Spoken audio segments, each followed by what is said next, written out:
Hello guys, welcome to my new vlog. कैसे हैं आप सब? आई होप आप सब बहुत अच्छे होंगे। मैं भी ठीक हूँ। और अभी 4-5 दिन से मैं कोई भी व्लॉग नहीं डाल पाई क्योंकि हम नासिक में ना बहुत तेज़ बारिश है। 5 दिन से लगातार बारिश हो रही है, बिल्कुल भी नॉन स्टॉप रुक के।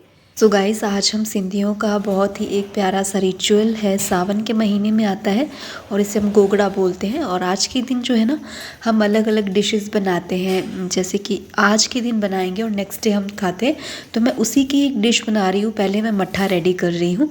मट्ठे के लिए हम क्या करते हैं कि अलग अलग तरह की जैसे सब्जियाँ होती है, प्याज, आलू, टिंडा या फिर बैंगन, जो भी आपको पसंद रहता है ना, तो वो सब्जियाँ आप पहले अच्छे से कट करके हम उन्हें वॉश करते हैं और हल्दी और नमक डालकर फिर इसको कुकर में अच्छे से बॉईल कर लेते हैं। तो मैं तो यहाँ पे सिर्फ जो है आलू और प्याज ही डाल रही हूँ क्योंकि मोहित को और उसके पापा को टिंडे और बैंगन तो बिल्कुल पसंद नहीं है।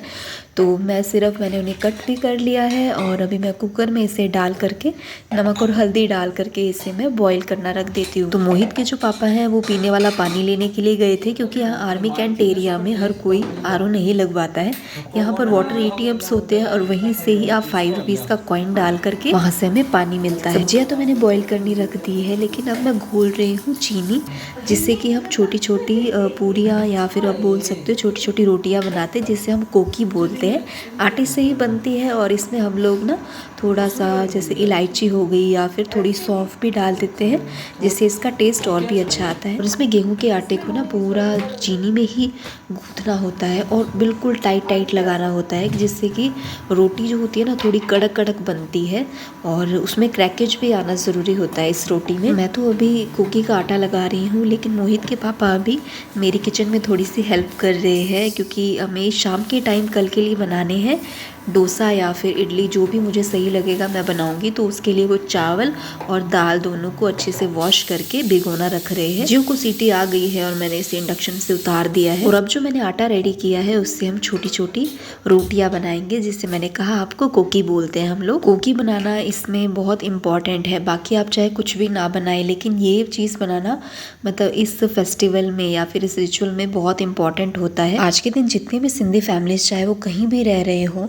वो ये ज़रूर बनाते हैं और उनको नेक्स्ट डे से खाना भी रहता है। चाहे आप एक ही टाइम खाएं, लेकिन इसे खाना ज़रूरी होता है। तो हमारे घर में भी इस फेस्टिवल को बहुत अच्छे से मनाते हैं, लेकिन हम लोग जितनी हमारे पास सुविधाएं हैं, जितनी हमारे पास हम कन्वीनियंट हो सकते हैं, उतना ही हम लोग कर पाते हैं यहाँ पर। लेकिन हमारे घर पे इस चीज़ को और भी अच्छे से ढंग से पूरे रीति रिवाज से इसको मनाया जाता है। कोकी को तलते टाइम तवे पर थोड़ा थोड़ा घी लगाया जाता है और इसी में ही कोकी को सेका जाता है। और पूरी की पूरी कोकियाँ सेकने के बाद हम इसे ओवरनाइट जो होता है ना बाहर ही रख देते हैं अच्छे से ढक करके। और जो कोकी है ना उसका डो इतना टाइट लगाया जाता है कि जब हम बेलते हैं तो हाथ है ना वो बहुत पेन होने लगता है इन हाथों में। मैंने तो सिर्फ यहाँ पे 4 या 5 कुकीज़ टोटल रेडी करनी है क्योंकि हम लोग सिर्फ 2 टाइम ही इसे खाते हैं। लेकिन कुछ लोग ऐसे भी होते हैं जो 3 टाइम इसे खाते हैं, क्योंकि कल के दिन जो है ना पूरा दिन आप गैस पे या चूल्हे पे जिस पे भी आप रेडी करते हैं उस पे बिल्कुल भी तवा नहीं चढ़ता है। मैंने कुकीज़ तो रेडी कर ली है और मोहित के पापा ने उधर हमारे अभी रात के खाने के लिए दाल चढ़ाई है और मैं अभी तब तक बीच में मुझे टाइम मिला तो मैंने आटा भी लगा लिया है अभी रात की रोटियों के लिए। चिप्स भी आप बना सकते हैं, कुछ और भी अगर आपको अच्छा लगे तो वो भी बना सकते हैं, लेकिन जो भी खाना होता है उसे बासी करके यानी कि ठंडा करके ही खाना होता है। तो मैं भी थोड़ी सी चिप्स पड़ी हुई है तो उसे तल लूँगी क्योंकि मोहित उसे बड़े शौक से खा लेता है। कि आजकल के जो बच्चे हैं उन्हें तला हुआ सामान जैसे चिप्स कुरकुरे वगैरह हो गए उन्हें बहुत अच्छे लगते हैं, तो उसके लिए मैं ये बना देती हूँ ताकि वो शौक से कुकी वगैरह भी और जो हम ठंडा बनाते हैं वो अच्छे से खा ले। सो गाइस, चिप्स तो मैं बना रही हूँ और लगभग मेरा सारा काम होने ही वाला है क्योंकि जो मट्ठे के लिए मैंने सब्जियाँ बॉईल करी थी उसको मैंने फ्रिज में ठंडा करने के लिए रख दिया है और उसे हम सुबह दही में मिक्स कर लेंगे और उसके बाद में उसके ऊपर जो लहसुन और हरी मिर्च का मसाला कूट करके उसके अंदर मिक्स करेंगे। और कोकी भी बन गई है, अब बस चावल रह गए हैं और चावल बनने के बाद में हम उसमें ऊपर से जो छाछ मिक्स करते हैं जिसे सिंधी में हम लोग खट्टा बत बोलते हैं। सो गाइस, मोहित के पापा है ना मेरी किचन में अभी थोड़ी सी और हेल्प करा रहे हैं, यानी कि मैं चिप्स तल रही हूँ तो ऊपर से वो फिर से डाल डाल के दे रहे ताकि जल्दी जल्दी से हो जाए। तो गाइस रात के खाने के लिए हमने बनाई है मूंग दाल और मोहित के पापा ने उसके ऊपर तड़का भी लगा लिया था क्योंकि उनको दाल ना थोड़ा चटोरे तरह से खाने की आदत है। ऊपर से नींबू भी छिड़कते हैं, प्याज भी बोल रहे हैं मुझे कि मैं इसके ऊपर थोड़ा प्याज डाल दूँ क्या। तो गाइस मैंने पूरा खाना रेडी कर लिया है। गोगड़े के लिए जो भी बनाना था मैंने वो सब भी बना दिया है और हमारे रात के खाने के लिए भी सब कुछ रेडी है। सो मैं कर रही हूँ थोड़ी सी सफाई क्योंकि अभी जो कल गुरुवार है और गुरुवार के दिन मैं पोछा बिल्कुल भी नहीं लगाती हूँ और कपड़े भी नहीं वॉश करती हूँ। तो मैं अभी थोड़ी सी साफ़ सफाई जो भी है अभी कर देती हूँ और वेडनेसडे को रात में मैं झाड़ू और पोछा दोनों लगा करके फिर ही सोती हूँ। और साफ़ सफाई तो बहुत जल्दी से हो ही जाती है क्योंकि क्वार्टर्स हैं वो कम्प्लीटली साफ़ ही रहते हैं हम लोगों के क्योंकि यहाँ पर जो है हम लोग घर पे चप्पल या कुछ पहन के नहीं आते हैं और आर्मी क्वार्टर्स भी इतने बड़े नहीं होते हैं, आप उन्हें इजीली अच्छे से साफ़ कर सकते हो। तो गाइस साफ़ सफाई तो हो गई है कंप्लीट। अभी हम लोग खा रहे हैं खाना। तो गाइस रात के 10:30 बज गए हैं और हम लोगों ने खाना भी खा लिया है। तो अभी मैं डोसे के बैटर के लिए चावल और जो दाल भिगोई हुई है उसको मैं थोड़ा गर्म कर रही हूँ पानी डाल करके और उसी गर्म पानी में ही मैं इसे ग्राइंड करूँगी जिससे कि ये अच्छे से फर्मेंट हो जाए। और इसमें आपको कोई सोडा भी डालने की ज़रूरत नहीं रहती है कि वैसे तो अभी गर्मी का सीज़न है लेकिन नासिक में इस टाइम बारिश बहुत ज़्यादा होती है तो यहाँ पे इस टाइम ठंड हो जाती है।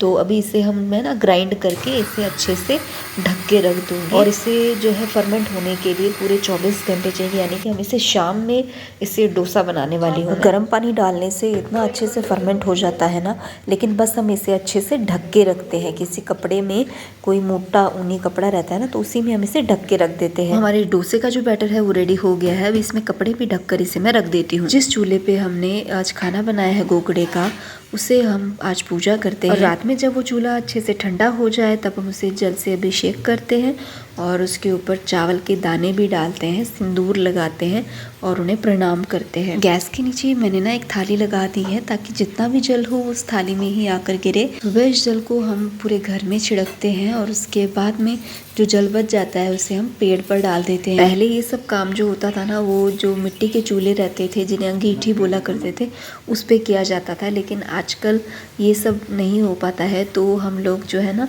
गैस सिलेंडर वाले चूल्हे पर ही ये सारे रिचुअल्स कर लेते हैं। कल के दिन हम कुछ भी गर्म नहीं खाएंगे शाम तक के लिए सिर्फ, और इस चूल्हे के ऊपर या गैस के ऊपर हम कुछ भी गर्म नहीं चढ़ाते हैं। तो मोहित तो सो गया है तो हम दोनों ने ही मिलकर माता जी का अभिषेक भी कर दिया है और उनकी पूजा भी कंप्लीट कर ली है। सो गाइस रात के 12 बज गए हैं और मेरा पूरा काम फ्री हो गया है और अभी जो है हमने शीतला माता की जो है ना गोगड़ा हमारा बनता है सिंधियों का, वो भी आज मैंने उनकी पूजा भी कर दी है। तो अभी हमारा सोने का टाइम हो गया है, तो गुड नाइट।